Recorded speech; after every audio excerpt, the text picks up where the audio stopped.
The voice on the other end of the phone was a shard of ice, sharp and cold enough to cut through the warm, familiar hum of his small apartment. "You really thought you could take advantage of my daughter and get away with it?" Andre Sewer held the receiver with a hand that had started to tremble, a foreign sensation for a man whose hands were steady enough to insert an IV into a collapsed vein in the back of a speeding ambulance. He was a nurse, a man who dealt in the quiet dramas of life and death, of pain management and vital signs. This was a different kind of emergency, a different kind of poison.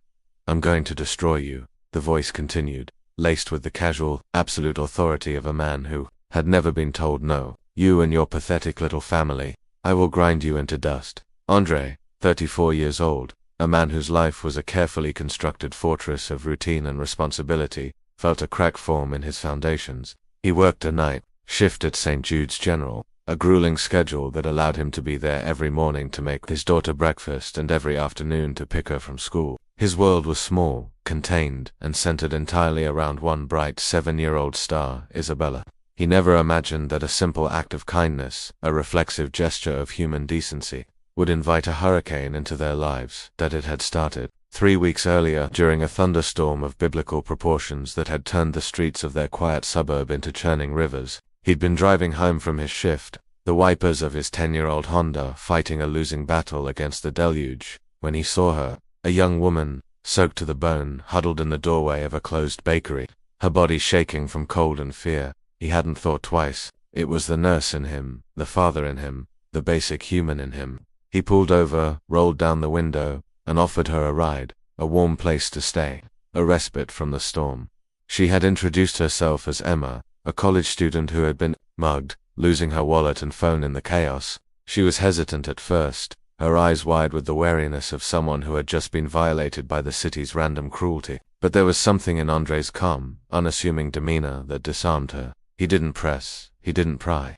He simply offered. For 2 weeks, Emma had lived with them. She was a ghost at first, a quiet presence in their small 2-bedroom apartment. But the gravitational pull of Isabella, a child who saw no strangers, only potential playmates, was irresistible. Soon, the apartment was filled with the sound of their shared laughter. Emma helped with homework. She braided Isabella's hair. She taught her a silly song she'd learned at summer camp.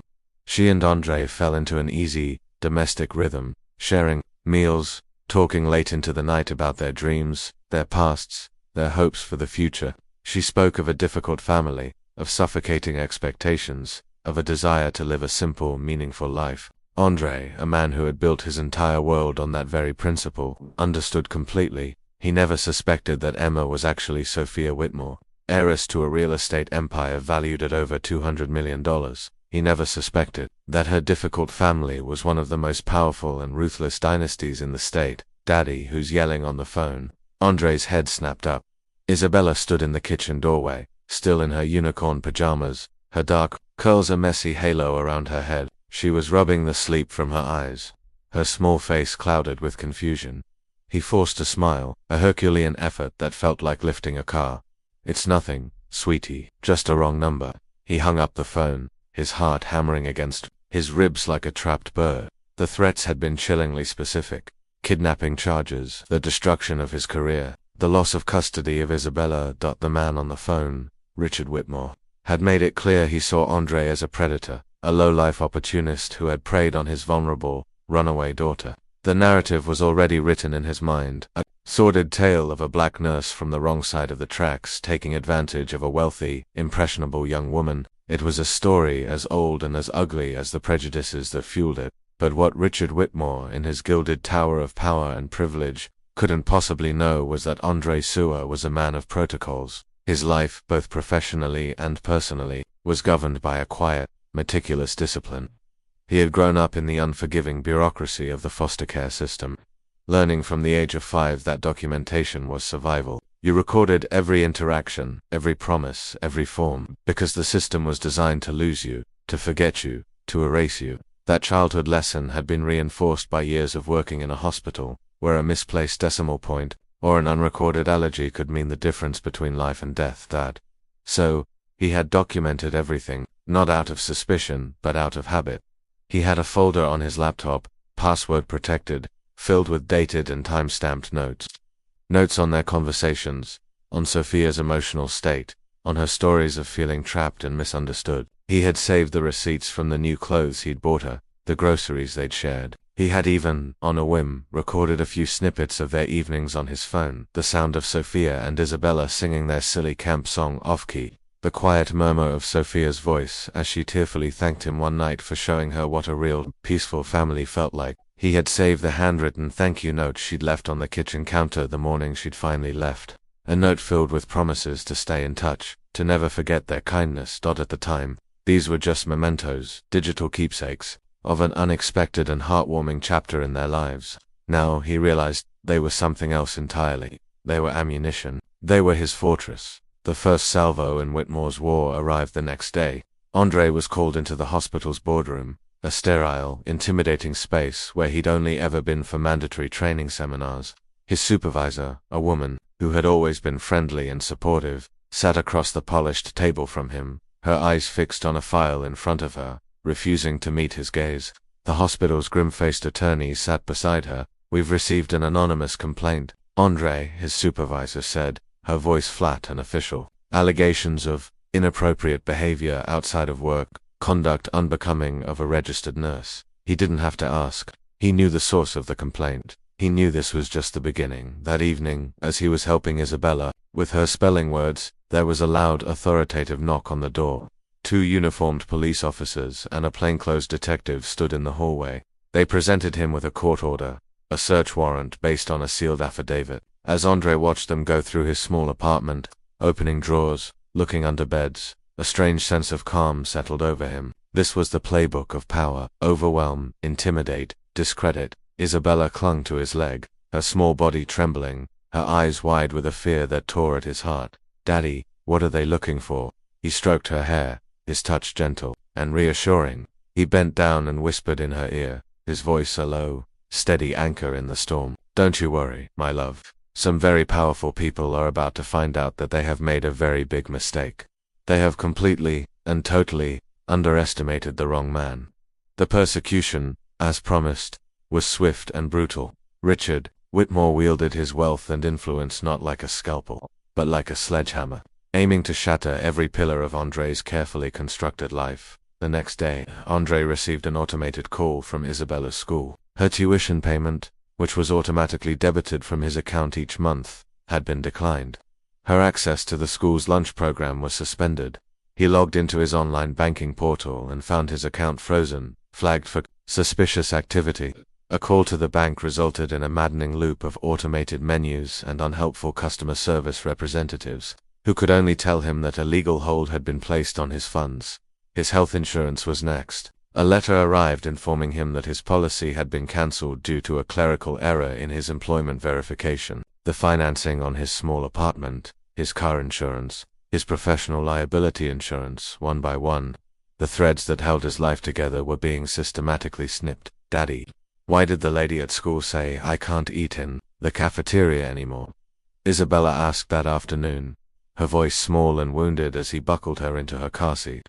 Her innocent eyes, which usually sparkled with curiosity and joy, were clouded with a confusion and fear that he had spent his entire life trying to shield her from. He hugged her tightly, the scent of her shampoo and the playground filling his senses. He felt the weight of the injustice, hot and heavy in his chest, a burning coal of rage.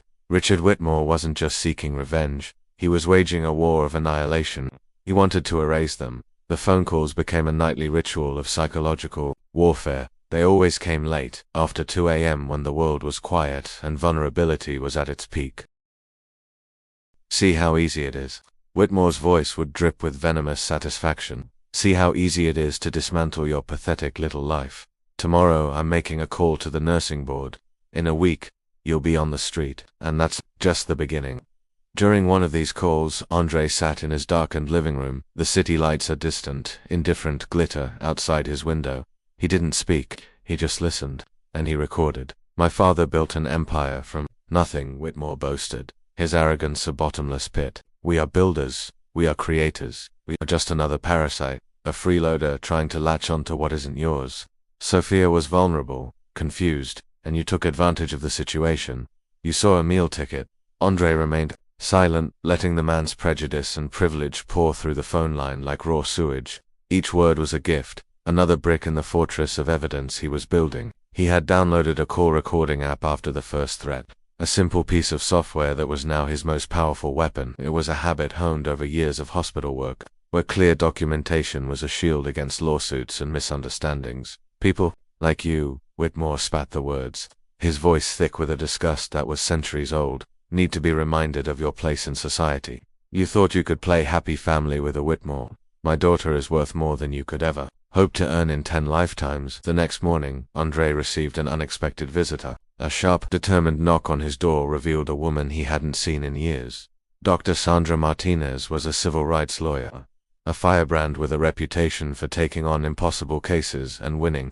He had met her during a discrimination lawsuit at the hospital where she had represented a group of nurses who had been unfairly dismissed. I heard rumors, he said, her sharp eyes taking in the Spartan neatness of his apartment as she stepped inside without waiting for an invitation. Richard Whitmore isn't just known for his wealth. Andre, he has a history, a long, ugly history of using legal intimidation to silence anyone he considers unsuitable for his family. Sandra spread a series of documents across his small coffee table. They were legal filings, newspaper clippings, and heavily redacted settlement agreements. A pattern emerged, chilling in its consistency. 3 years earlier, Whitmore had financially ruined a young public school teacher who had fallen in love with his niece. 2 years before that, he had destroyed the career of a promising artist his eldest daughter had met in Paris. The pattern is always the same, Sandra explained, her finger tracing a line across a document. Anonymous threats. A sudden, inexplicable cascade of financial and professional problems. Overwhelming legal pressure. He buries them in motions and legal fees until they break. And it always works, because his victims are ordinary people. People without the resources to fight a billion-dollar war machine. Andre looked from the papers to his daughter, who was playing quietly in the corner of the room, building a tower of colorful blocks. Clearly sensing the tension in the air, he felt a shift inside him. The fear, the anxiety, it was still there, but it was being burned away by something else, something colder and harder. It was a feeling he recognized from his childhood, from the countless times he had been underestimated, dismissed, and written off. It was the quiet, unbending resolve of a survivor. He doesn't know who he's messing with, Andre muttered, a small, dangerous spark igniting in his eyes. Sandra looked at him, a slow smile spreading across her face. She recognized that look. It was the look of a man who had been pushed too far, who had nothing left to lose and everything to fight for. People like Whitmore, Andre continued, his voice low and steady, they live in such a bubble of privilege that they forget that there are other kinds of power in this world besides money. While Richard Whitmore sat in his penthouse office, quietly celebrating what he believed to be another easy victory against an inferior opponent, Andre Sewer was in his small apartment, opening a folder on his laptop. It was labeled simply, Emma. Inside were the meticulously organized files that would become the foundation of their counteroffensive. The recordings, the notes, the receipts, the heartfelt thank you letter. A story completely different from the one the billionaire had constructed in his prejudiced mind. Each new threat, each new act of persecution, only strengthened something inside Andre that his oppressor couldn't see. It was a silent force, fueled by the very injustice, that was meant to break him, and it was preparing to reveal truths that would shake the Whitmore empire to its gilded foundations. The next 3 days transformed Andre's small apartment into a makeshift war room while Isabella slept, her gentle breathing a soft counterpoint to the tense silence. He and Sandra Martinez worked. They were an unlikely pair, the quiet, methodical nurse and the fiery, relentless lawyer. They analyzed every recording, cross-referencing Whitmore's threats with the timeline of his financial attacks. They mapped out his pattern of abuse, connecting the dots between his previous victims and his current campaign of terror. Look at this, Sandra said late one night, her face illuminated by the glow of the laptop screen. Her eyes, usually sharp and probing, were wide with a kind of horrified discovery. He's used the exact same phrases, the same intimidation tactics, in at least 4 other cases. It's a script. He has a script for destroying people's lives. What they had uncovered was more than just the actions of a vindictive, overprotective father. It was a calculated, repeatable system of social predation. Richard Whitmore used his immense wealth as a weapon, targeting and eliminating anyone he deemed unworthy of breathing the same air as his family. Each of his previous victims had been silenced by million-dollar settlements. Their stories varied under the weight of ironclad non-disclosure agreements. But he made a mistake this time. Andre murmured, replaying one of the recorded calls. Whitmore's voice, arrogant and condescending, filled the small room. He assumed I would be just another easy victim. He assumed I would break. Whitmore, true to his script, intensified the pressure. The next morning, Andre received an official letter from the state nursing board. His professional license had been temporarily suspended pending an ethical investigation sparked by a series of anonymous, unsubstantiated complaints. His bank account remained frozen. His landlord, a nervous man who had always been friendly, served him with a preliminary eviction notice, citing a clause in the lease about engaging in activities that could bring the property into disrepute. Private investigators began to circle his apartment building like vultures. They were clumsy, obvious, meant to be seen. They took pictures of him taking out the trash, of Isabella playing on the swings in the small park across the street, of Sandra Martinez coming and going. It was a tactic of pure psychological intimidation, designed to make him feel watched, isolated, and powerless. He's trying to break me financially and psychologically before this ever gets near a courtroom, Andre explained to Sandra during one of their late-night strategy sessions. But he doesn't realize that every move he makes is being recorded. Every threat is being documented. He's not just building a case against me, he's building our case against himself. Sandra smiled, a slow, predatory smile of growing admiration. Andre, you do realize what we have here, don't you? This isn't just a harassment suit. We have enough material for criminal charges, conspiracy, extortion, witness tampering. This is a RICO case waiting to happen. This could cost him more than just millions. It could cost him his freedom. The decisive moment, the turning point that would transform their defense into a full-blown offensive, came in the form of a phone call from a blocked number. Andre answered, his recording app already active. It was Sophia. Her voice was a choked, desperate whisper, heavy with tears and fear. Andre, I need to talk to you. My father, he's saying horrible things. He's planning something terrible. She paused, taking a ragged breath. He's hired people to plant evidence in your house. Drugs. Andre felt his blood run cold, but his voice remained preternaturally calm, the voice of a nurse in a crisis. Sophia, are you safe? Where are you right now? I'm hiding. In his home office. I overheard him on the phone. He's going to try to frame you. For kidnapping, for dealing, for worse things. Andre, you have to get out of there. Take Isabella and run. Andre looked at Sandra, who had been listening to the entire conversation on speakerphone. Her eyes were wide, but her expression was one of fierce, focused intensity. She nodded once, already recording the call on her own device. Sophia, listen to me very carefully, Andre said, his voice low and urgent. Don't do anything that could put you in danger. But if you can, if it's safe, can you document these conversations? I already have, she whispered, her voice gaining a sliver of strength. For weeks, I have recordings, emails, text messages. Andre, my father isn't just cruel, he's dangerous. He's done this to so many people. The call was abruptly cut off, as if the phone had been snatched from her hand. But the revelation hung in the air, completely changing the stakes of the game. It was no longer just Andre and Sandra against a powerful billionaire. They had an ally on the inside. They had a witness with direct access to the enemy's battle plans. That night, Andre put Isabella to bed with a serenity he hadn't felt in weeks. She noticed the change in him immediately. Daddy, you seem less worried today, she said, her small hand on his cheek. He kissed her forehead, his heart swelling, with a love so fierce it felt like it could power a city. Sometimes, sweetheart, when very bad people try to hurt good people, they make a mistake, they end up hurting themselves. And Daddy is just waiting for the right moment to let that happen. In the kitchen, Sandra was organizing their evidence with the meticulous efficiency of a master strategist. Do you realize what we have here? She said, her voice a low, excited hum. She pointed to the growing piles of evidence, each neatly labeled. This isn't just a case of harassment or intimidation, this is a criminal conspiracy. And we have the architect of that conspiracy, on tape, directing the entire operation. As they were organizing the last of the files for the night, Andre's phone buzzed with a text message from an unknown number. It was Sophia. Tomorrow, 10 a.m., they're coming to your house to plant the drugs. I have a recording of him giving the order. Please, don't be there. Andre showed the message to Sandra, her eyes lit up with a dangerous, brilliant fire. She immediately began making calls, her voice a low, rapid-fire series of instructions. Let's turn his trap into our victory, she said, a grim smile on her face. He thinks he's about to checkmate you.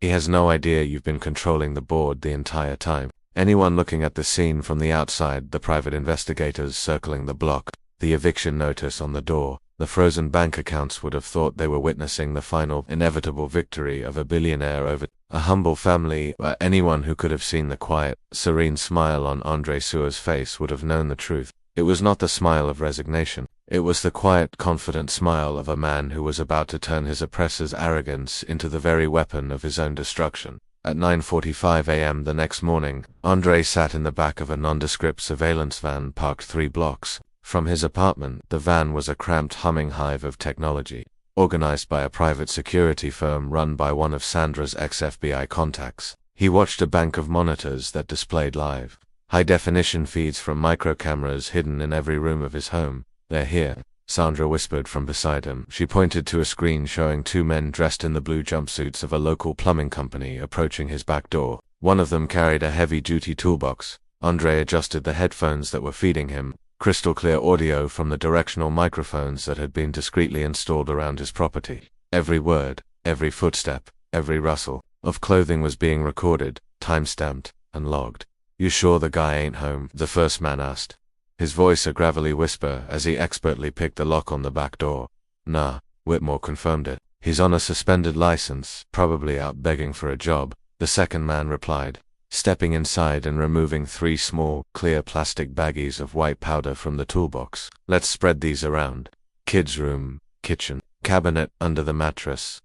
Make it look good, the more obvious the better." Andre clenched his fists, his knuckles white, but his breathing remained slow and controlled. Isabella was safe at Sandra's house, happily playing video games, completely unaware of the violation unfolding in her home, in her bedroom. At 10:05 am, exactly as Sophia had predicted, Richard Whitmore made a call to the local police precinct. "I'd like to report suspicious drug activity at apartment 17B on Maple Street," he said, his voice slightly disguised, but still recognizably his. "I have reason to believe there is a child in immediate danger."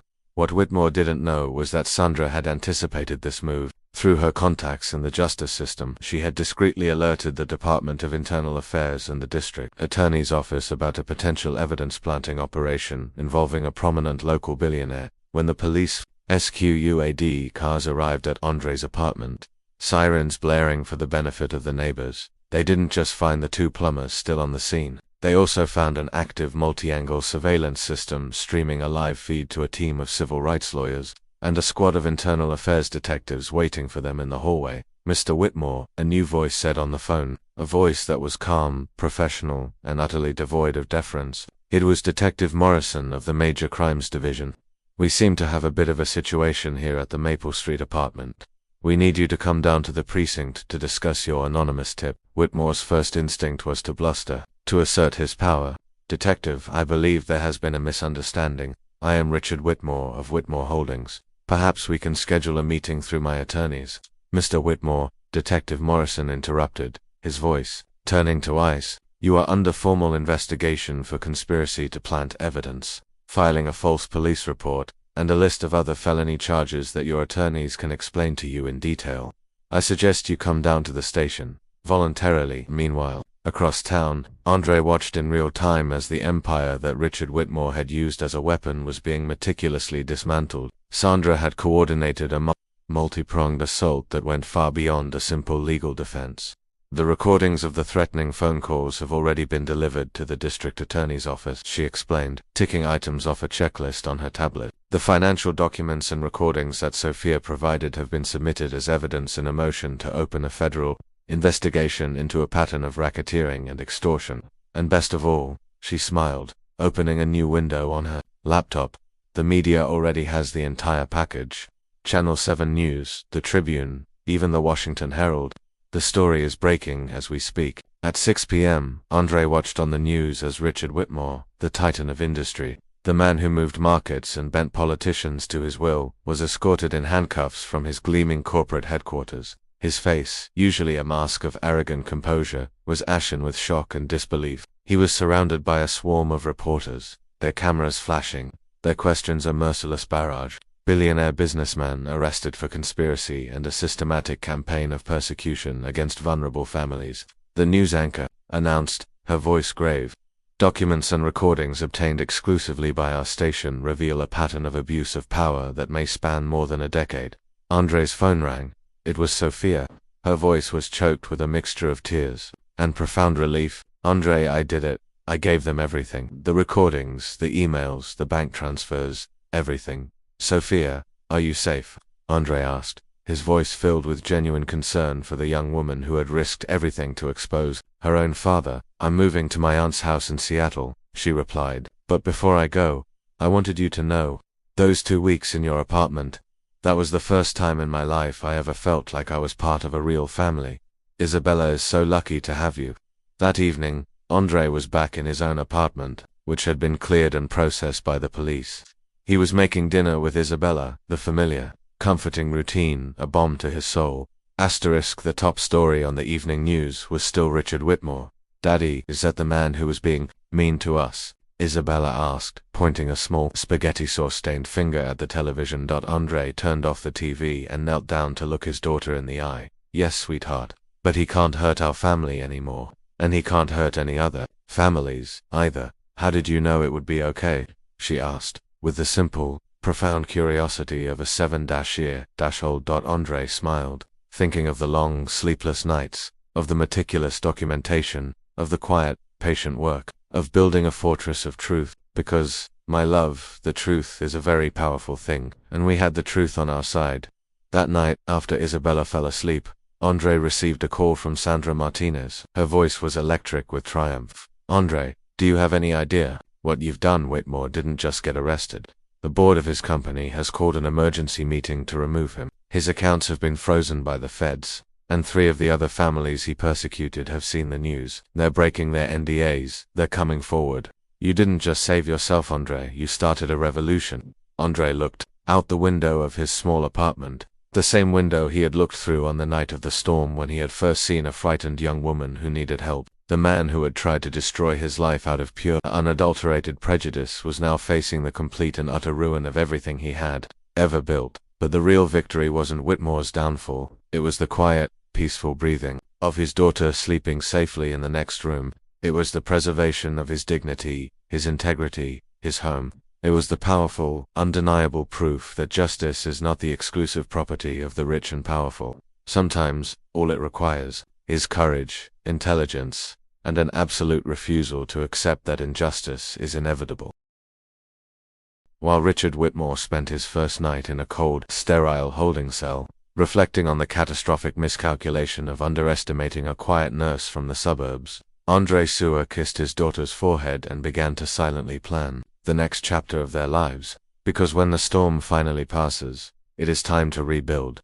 And this time he would build something even stronger than before.